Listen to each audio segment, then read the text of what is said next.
Good morning students. आज हम अपना मॉलिक्यूलर इनहेरिटेंस का नेक्स्ट टॉपिक स्टार्ट करते हैं, दैट इज़ सेंट्रल डॉग्मा। अभी तक हमने डीएनए का स्ट्रक्चर किया था, जो हमें वॉटसन एंड क्रिक ने बताया था। डबल हेलिकल स्ट्रक्चर होता है हमारा डीएनए का। अब हमें पता है कि हमारा डीएनए ही वो मॉलिक्यूल है जिसमें हमारी सारी इंफॉर्मेशन स्टोर होती है। अब ये जो इन्फॉर्मेशन इसमें स्टोर है वो कैसे ट्रांसफ़र होएगी। इनहेरिटेंस का मतलब ट्रांसफ़र ही है, कैसे वो एक्सप्रेशन होती है, कैसे वो नेक्स्ट जनरेशन में जाती है इन्फॉर्मेशन। तो उस सारे प्रोसेस को पढ़ना ही क्या कहलाता है, सेंट्रल डॉग्मा। कि क्या है ये, it is the process of transfer of genetic information. कि जो भी जेनेटिक इन्फॉर्मेशन हमारे डीएनए में स्टोर है वो कैसे ट्रांसफ़र हो रही है फ्रॉम डीएनए टू प्रोटीन। जैसे हम एक्सप्रेशन की बात करते हैं, किसी के बालों का रंग ब्राउन है, ब्लैक है, आईज अलग हैं, स्किन कलर है, वो सब अलग क्यों हैं? क्योंकि उनमें अलग तरीके की प्रोटीन्स बन रही है। एक्सप्रेशन मतलब फिनोटाइप अलग आ रही है, तो फिनोटाइप का आधार कौन होता है? जीनोटाइप होती है। Genotype means DNA. तो पहले चैप्टर में हमने इनहेरिटेंस के प्रिंसिपल्स किए थे। अब हम यहाँ पर देख रहे हैं कि कौन से मॉलिक्यूल्स रिस्पॉन्सिबल हैं हमारे इनहेरिटेंस के या फिनोटिपिक एक्सप्रेशन के लिए, कौन से जीनोटाइप रिस्पॉन्सिबल होते हैं और वो कैसे एक्सप्रेस होते हैं, कैसे वो अपना काम कर रहे हैं। तो अब हम इस चैप्टर में यही पढ़ेंगे। तो सेंट्रल डॉग्मा क्या है कि जो भी इंफॉर्मेशन हमारे डीएनए में है वो नेक्स्ट कैसे एक्सप्रेस हो रही है, उसी प्रोसेस को हम क्या बोलते हैं, सेंट्रल डॉग्मा। क्रिक एक साइंटिस्ट थे जिन्होंने सेंट्रल डॉग्मा के बारे में बताया था। उन्होंने क्या कहा था कि जो भी जेनेटिक इन्फॉर्मेशन हमारे डीएनए में स्टोर होती है वो ट्रांसफ़र हो रही है प्रोटीन्स में। प्रोटीन्स ही वो चीज़ें हैं जो एक्सप्रेशन कराती हैं, जैसे हमारा ढांचा बनाना है, हमारे स्किन का कलर, मतलब जो भी इफ़ेक्ट्स हमें दिखाई देते हैं सब लोग अलग अलग दिखाई दे रहे हैं। क्यों? क्योंकि उनमें अलग टाइप के प्रोटीन्स बन रहे हैं। तो मेन एक्सप्रेशन लेवल किस वजह से है? प्रोटीन। तो डीएनए से प्रोटीन बनने के प्रोसेस को ही हम क्या बोल रहे हैं, सेंट्रल डॉग्मा बोल रहे हैं। तो इसमें हमारे बहुत सारे स्टेप्स इन्वॉल्व होते हैं सेंट्रल डॉग्मा में। सबसे पहला स्टेप है डीएनए से डीएनए ही बनाना। जैसे हम कहते हैं कि सेल डिवाइड कर रहा है, एक सेल से दो सेल बन गए। एक सेल से, जैसे मैं कहूँ ये मेरा एक सेल था, इसके अंदर ये न्यूक्लियस है। जब हम इसमें डिवीजन दिखा रहे हैं या एसेक्सुअल रिप्रोडक्शन भी हम दिखाते हैं तो ये दो सेल बन जाते हैं। दोनों सेल्स के अंदर न्यूक्लियस आ रहे हैं, मतलब यहाँ पर जो डीएनए था उसकी पहले क्या बनी, दो कॉपीज बनी और वो दो कॉपी दोनों सेल्स में चली गई। मतलब डीएनए ने अपनी ही जैसी कॉपी बना दी। डीएनए ने क्या किया, अपनी जैसी कॉपी बना दी, तभी दो सेल्स बने। तो वो प्रोसेस जिससे डीएनए से ही दोबारा डीएनए बनता है उसे हम क्या बोलते हैं, replication. The formation of DNA from DNA is called replication. दूसरा जो स्टेप है जो एक्सप्रेशन में इन्वॉल्व होता है, डीएनए से आरएनए बनना, उस प्रोसेस को हम क्या बोलते हैं, ट्रांसक्रिप्शन। क्या बोलेंगे हम, ट्रांसक्रिप्शन।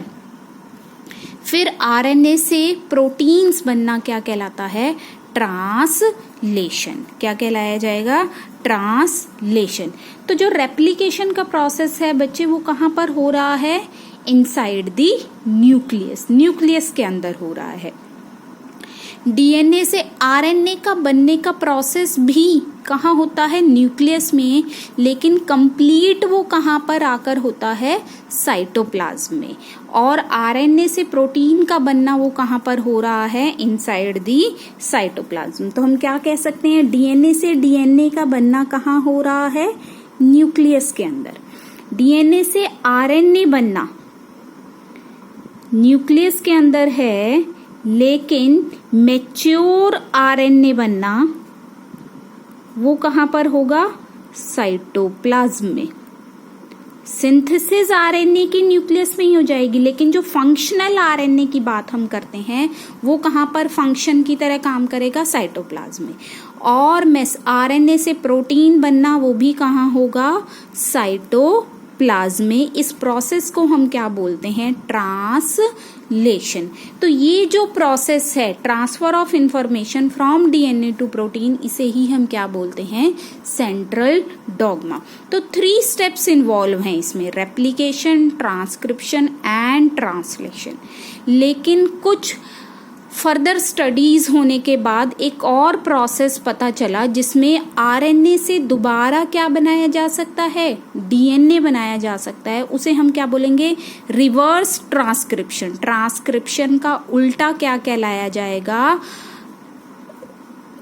रिवर्स ट्रांसक्रिप्शन, जिसमें आरएनए से क्या बनेगा, डीएनए। वैसे तो सेंट्रल डॉग्मा का प्रोसेस क्या होता है, डीएनए से आरएनए बनना, आरएनए से प्रोटीन बनना। इंफॉर्मेशन हमेशा ऐसे ट्रांसफर होएगी, डीएनए से आरएनए बनेगा, आरएनए से क्या बनेगी, प्रोटीन बनेगी। इंफॉर्मेशन हमेशा इस डायरेक्शन में चलेगी। लेकिन कुछ ऑर्गेनिजम्स में ये भी देखा गया है कि आरएनए से दोबारा डीएनए बनाया जा सकता है। ठीक है, तो ये था हमारा सेंट्रल डॉग्मा। तो नेक्स्ट है हमारी सी वैल्यू। सी वैल्यू क्या होता है, किसी भी ऑर्गेनिज्म में उसका जो सिंगल सेट ऑफ क्रोमोसोम है उसके अंदर जितना भी डीएनए है वो क्या कहलाया जाता है, सी वैल्यू। उसको हम पिकोग्राम्स में कैलकुलेट करते हैं। जैसे हम ह्यूमन बीइंग्स की बात करें, 46 क्रोमोसोम है, लेकिन हैप्लॉइड नंबर क्या है, 23। तो 23 is C value in human beings. तो हैप्लॉइड में हम सी से दिखाएंगे, डिप्लॉइड में क्या हो जाएगा, वो डबल हो जाएगा। तो किसी भी ऑर्गेनिज्म का जो हैप्लॉइड सेट ऑफ क्रोमोसोम का डीएनए है उसे हम क्या कहते हैं, सी वैल्यू कहते हैं। ठीक है, तो अब हम सेंट्रल डॉग्मा के जितने भी प्रोसेसेस थे एक एक करके पढ़ेंगे। सबसे पहला जो प्रोसेस हम करेंगे, रेप्लिकेशन। रेप्लिकेशन को हम एक और प्रोसेस से जानते हैं जिसे हम क्या बोलते हैं, auto catalysis. Auto mean same, catalysis mean synthesis, कि अपने आप को ही सिंथेसाइज करने वाले प्रोसेस को हम क्या बोलेंगे, रेप्लिकेशन। कौन सिंथेसाइज कर रहा है, डीएनए। डीएनए से डीएनए का ही बनना क्या कहलाया जाएगा, रेप्लिकेशन। तो रेप्लिकेशन एक सिंगल स्टेप प्रोसेस नहीं है, इसमें बहुत सारे स्टेप्स इन्वॉल्व होते हैं जो कहाँ पर होंगे, न्यूक्लियस में होंगे। क्यों, क्योंकि जितने भी एंजाइम इस प्रोसेस को करवाने के लिए चाहिए वो सारे कहाँ प्रेजेंट हैं, न्यूक्लियस में प्रेजेंट है। तो सबसे पहले प्रोसेस पढ़ने से पहले हम क्या देखेंगे कि रेप्लिकेशन में कौन कौन से एंजाइम्स इन्वॉल्व है। सबसे पहला जो एंजाइम है दैट इज हेलिकेज।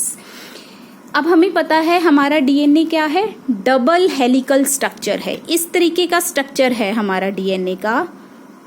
तो जब हमने इसकी कॉपी बनानी है तो हम क्या चाहेंगे कि ये स्ट्रैंड बिल्कुल ऐसे हो जाए ताकि इनके अराउंड डीएनए को सिंथेसाइज करा जाए। तभी एक डीएनए से कितने डीएनए बन गए, आपके 2 बन गए। तो क्या होना चाहिए कि ये जो हेलिकल, जैसे आपकी रस्सी होती है वो एक दूसरे के ऊपर वाइंड होती है, तो जब आप उसको एक तरफ से खोलते हो, एक तरफ से उसको खोलना स्टार्ट करते हो, तो खोलने के लिए जो क्या आपका फोर्स लगता है, ऐसे ही हमारे डीएनए को खोलने के लिए क्या चाहिए, एनर्जी चाहिए। वो एनर्जी कौन देगा, हेलिकेज देगा, ताकि जो ये स्ट्रैंड्स आपस में हाइड्रोजन बॉन्डिंग से जुड़े हुए हैं इनको तोड़ा जा सके, ताकि ये स्ट्रैंड क्या हो जाए, अलग अलग हो जाए। तो हेलिकेज का काम क्या है, open and unwind the helix by breaking hydrogen bond. 2 strand के बीच में जो हाइड्रोजन बॉन्ड बना हुआ है उसको तोड़ने में कौन मदद करता है, हेलिकेज। तो जब आप रस्सी को खोल रहे होते हो, अगर आपने उसको एक साइड से पकड़ा हुआ है तो फिर भी वो स्ट्रेटेंड रहती है, लेकिन अगर आप उसको रिलीज कर दोगे तब भी, खुलने के बाद भी उसके अंदर इस तरह के जर्क्स रहते हैं कि बीच बीच में से वो मुड़ी हुई है। इस चीज को हम क्या बोलते हैं, टेंशन। ये स्ट्रेटन नहीं हुई है। तो इसको, ये टेंशन को रिमूव करने के लिए एक और एंजाइम वहां पर आकर अटैच होता है जिसे हम क्या बोलते हैं, टोपोआइसोमरेज, ताकि ये जो कर्व्स बने हैं स्ट्रैंड के अंदर ये क्या हो जाएं, सीधे हो जाएं खुलने के बाद। अब ये स्ट्रैंड ऐसे के ऐसे रहें, इसके साथ एक और प्रोटीन आकर बाइंड हो जाती है जिसे हम बोलते हैं सिंगल स्ट्रैंड बाइंडिंग प्रोटीन, ताकि ये हमारे जो स्ट्रैंड अलग हुए हैं ये क्या रहें, स्टेबलाइज, सीधे के सीधे रहें, दोबारा से इनमें बाइंडिंग ना हो सके। उसके लिए क्या है, एक और हमारा एंजाइम आकर अटैच हो जाए। तो हमने यहाँ पर क्या देखा कि 3 एंजाइम इन्वॉल्व हैं जो हमारे हेलिकल डीएनए को क्या कर रहे हैं, ओपन अप कर रहे हैं। एक एंजाइम तो हाइड्रोजन बॉन्ड तोड़ रहा है, एक उसको स्ट्रेटन कर रहा है, और स्ट्रेटन ही रहे उसके लिए क्या है, एक और एंजाइम आकर जुड़ गया है। तो 3 enzymes are involve in unwinding of double helical structure. तो जब ये ओपन हो गया, दोनों स्ट्रैंड अलग अलग हो गए, अब इनके अराउंड हमने क्या करना है, डीएनए सिंथेसाइज करना है ना। तो डीएनए सिंथेसाइज करने के लिए डायरेक्ट डीएनए मॉलिक्यूल नहीं आकर अटैच हो जाते, सबसे पहले क्या है, हमारे प्राइमर्स आकर अटैच होते हैं। अब प्राइमर क्या होता है, primer is a small segment of RNA. देखो हम क्या कर रहे हैं, डीएनए टू डीएनए सिंथेसिस कर रहे हैं। अब आपके दिमाग में ये आ रहा होगा कि जब हम डीएनए से डीएनए बना रहे हैं तो आरएनए कहाँ से आ गया। यहाँ पर यही बात समझने की है कि जब डीएनए, ये देखो ये हेलिकल स्ट्रक्चर था, यहाँ पर हेलिकेज आकर जुड़ गया जिसने इसको खोल दिया, फिर टोपोआइसोमरेज आकर जुड़ गए जो क्या कर देगा, इसकी ये जो कर्व स्ट्रक्चर्स हैं इनको सीधा कर देगा। ये कर्व स्ट्रक्चर सीधे ही रहें तो आकर क्या जुड़ जाएंगी, single binding proteins, single strand binding proteins आकर जुड़ जाएंगे। तो ये काम हो गया हमारा। उसके बाद क्या होगा, अब हमने क्या करना है, ये मेरे स्ट्रैंड स्ट्रेटन हो गया। अब इस स्ट्रेटन स्ट्रैंड में मैंने क्या बनाना है, अपना डीएनए मॉलिक्यूल बनाना है यहाँ पर, ताकि दोबारा से ये क्या हो सके, डबल स्ट्रैंड। तो एक डीएनए से मेरे 2 डीएनए बन जाएंगे। तो ये जो डीएनए सिंथेसाइज कर होगा, ये डायरेक्ट सिंथेसिस नहीं होता इसमें क्या होगा, सबसे पहले ऐड होएगा हमारा प्राइमर। प्राइमर क्या है, छोटे छोटे 5 से 8 आरएनए न्यूक्लियोटाइड होते हैं। अब आरएनए न्यूक्लियोटाइड भी वैसे ही हैं जैसे डीएनए होते हैं, उसके अंदर एडेनिन है, ग्वानिन है, साइटोसिन है, लेकिन थाइमिन की जगह क्या है, यूरिसिल। यही डिफरेंस है ना। और आपके शुगर मॉलिक्यूल का डिफरेंस है, वहां पर राइबोज है किसकी बजाय, डीऑक्सीराइबोज की। तो ये डिफरेंस है।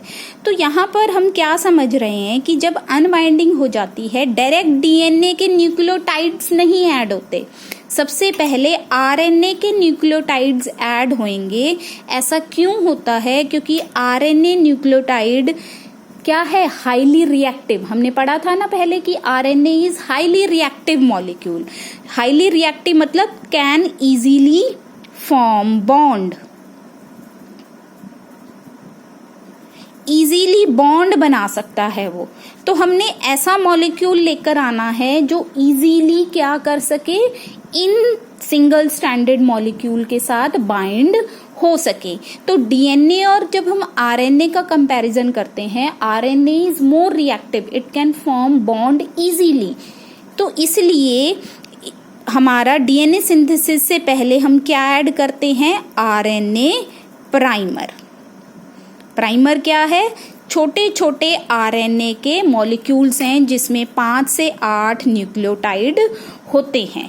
तो प्राइमर को ऐड कराने के लिए जो एंजाइम चाहिए उसे हम क्या बोलेंगे, primase, help in synthesis of primer. ठीक है, प्राइमर ऐड कर दिया अब हमने। अब स्टार्टिंग हो गई है हमारी, अगले स्ट्रैंड को बनाने की स्टार्टिंग हो गई। तो नेक्स्ट अब जो मेन एंजाइम जिसे हम कहते हैं वो आ गया हमारा डीएनए पॉलीमरेज 3। मेन एंजाइम है ये, क्योंकि मेन एंजाइम किसको कहेंगे, हमने क्या करना है, डीएनए से डीएनए बनाना है। तो डीएनए पॉलीमरेज वो एंजाइम है जो अब डीएनए स्ट्रैंड की सिंथेसिस करेगा इस प्राइमर में। अब नेक्स्ट वो कैसे न्यूक्लियोटाइड्स ऐड करेगा, जो डीएनए में होते हैं, मतलब डीऑक्सीराइबोज शुगर आएगा और यहाँ यूरिसिल की जगह क्या आ जाएगा, थाइमिन आ जाएगा। तो यहाँ पर ये जो न्यूक्लियोटाइड ऐड होंगे वो कैसे ऐड होंगे, ऐड कराने के लिए कौन चाहिए, डीएनए पॉलीमरेज 3, मतलब मेन सिंथेसिंग एंजाइम डीएनए रेप्लिकेशन में जो मेन सिंथेसिंग एंजाइम है वो कौन है, DNA polymerase 3।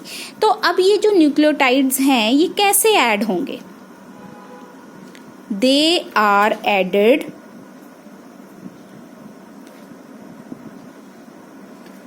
complementary to strands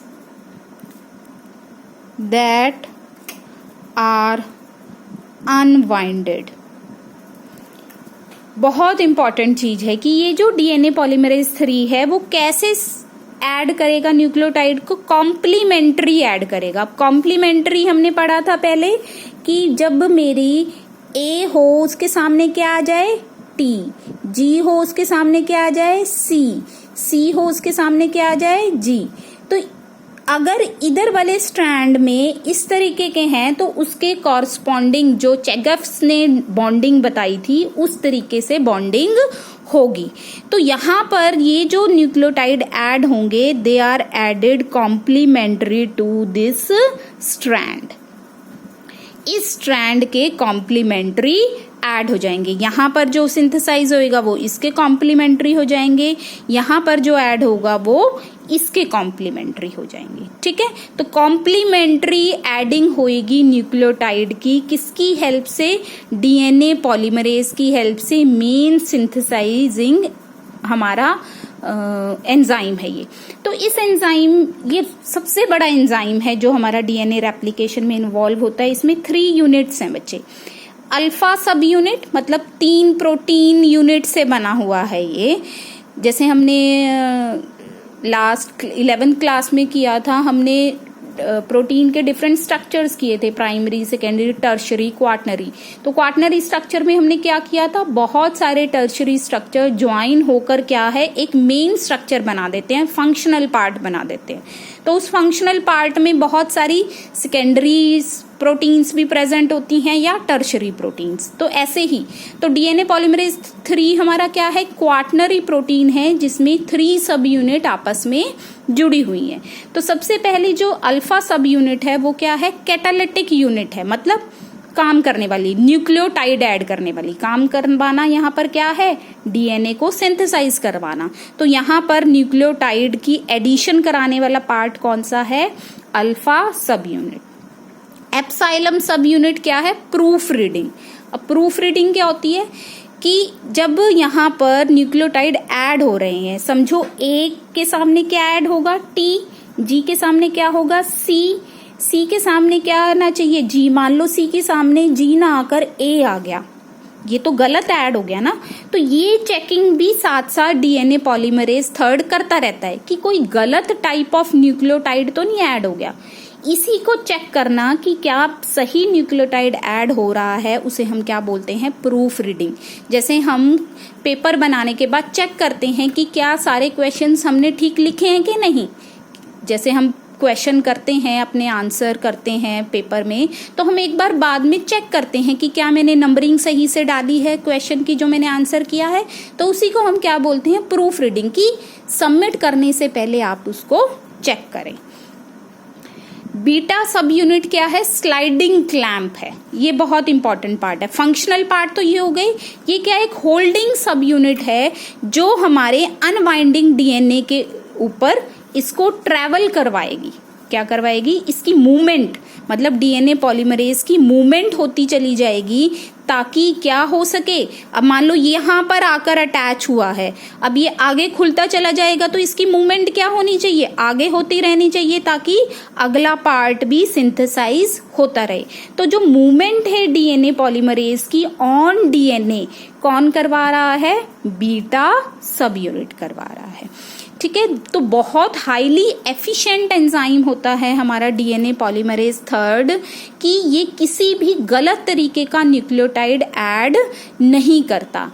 हमारा इतना बड़ा डीएनए है और जैसे हम ई कोलाई की बात करते हैं, 20 मिनट्स में उसकी रेप्लिकेशन या हम कहें नया सेल बन जाता है एक सेल से, मतलब in 20 minutes it divide to form 2 cell. तो 2 सेल बना दिए उसने, मतलब उसके पास 2 डीएनए सिंथेसाइज हो गए। 2 डीएनए सिंथेसाइज मतलब रेप्लिकेशन कंप्लीट हो गई।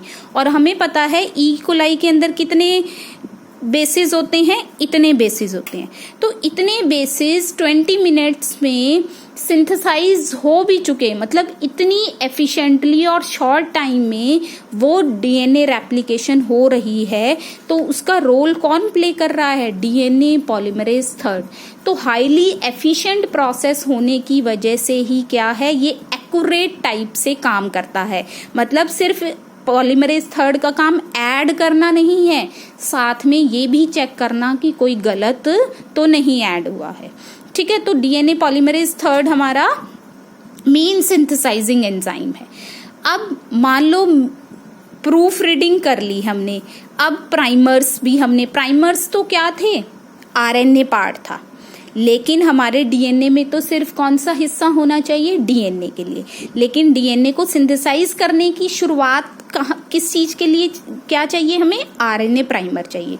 तो जब हमारा पूरा डीएनए ये साथ साथ ऐसे सिंथेसाइज हो गया, तो हमारे पास अब क्या होना चाहिए? अब हम इनको हटा दें, यहाँ से ये रिमूव कर दें, और यहाँ पर डीएनए ही जैसी चीज ऐड हो जानी चाहिए। मतलब डीऑक्सी राइबोन्यूक्लियोटाइड ऐड होना चाहिए, ना कि राइबोन्यूक्लियोटाइड ऐड होना चाहिए। तो हमारा नेक्स्ट स्टेप, जब हमारी डीएनए रेप्लिकेशन कंप्लीट हो जाएगी, तो नेक्स्ट स्टेप क्या रहेगा कि हम इन प्राइमर्स को रिमूव कर दें और यहाँ पर हमारा डीएनए जैसा पार्ट ही ऐड करवाएं। तो उस प्रोसेस को कराने के लिए एक एंजाइम है डीएनए पॉलीमरेज 1, जो क्या करेगा? Removal of primer and filling the gap. ठीक है, अब एक और स्टेप जब हम डीएनए रेप्लिकेशन करेंगे, वहां पर आप देखोगे कि एक स्ट्रैंड तो हमारा लगातार सीधा बनता चला जाता है, दूसरा स्ट्रैंड हमारा छोटा छोटा सा बनता है। वो क्यों बनता है अभी हम देखेंगे। तो एक स्ट्रैंड तो लंबा ऐसे डायरेक्ट बनता चला जा रहा है, एक स्ट्रैंड क्या है? फ्रेगमेंट्स में बन रहा है ऐसे। तो ये फ्रेगमेंट्स क्या हैं? हमें तो स्ट्रैंड बनाना है, ये आपस में क्या हो जानी चाहिए? ज्वाइन हो जानी चाहिए। तो ज्वाइनिंग ऑफ डीएनए फ्रेगमेंट को कराने के लिए कौन सा एंजाइम चाहिए? लाइगेज। तो ये 7 एंजाइम हमारे डीएनए रेप्लिकेशन में पार्टिसिपेट करते हैं। एक तो opening, 3 enzymes are involve in opening the DNA. 3 enzymes are involve in the synthesis. Synthesis में प्राइमेज सिंथेसाइज करता है आरएनए को, फिर डीएनए पॉलीमरेज वहां पर काम कर रहा है, फिर वो जो प्राइमर्स बने हैं उनको रिमूव करके दोबारा से डीएनए वाले न्यूक्लियोटाइड वहां पर ऐड हो रहे हैं, और फिर लास्ट में क्या है? लाइगेज काम करेगा ताकि वो फ्रेगमेंट्स आपस में ज्वाइन हो सकें। तो हमारे पास 2 कंप्लीट डबल स्ट्रैंडेड डीएनए आपको मिल जाएंगे। तो एक डीएनए मॉलिक्यूल से जब आपको 2 स्ट्रैंड मिल जाते हैं, इसी प्रोसेस को हम क्या बोलेंगे? रेप्लिकेशन। तो ये था हमारा कि ये एंजाइम्स इन्वॉल्व है। नेक्स्ट लेक्चर में हम करेंगे कि कैसे ये प्रोसेस होता है। Thank you.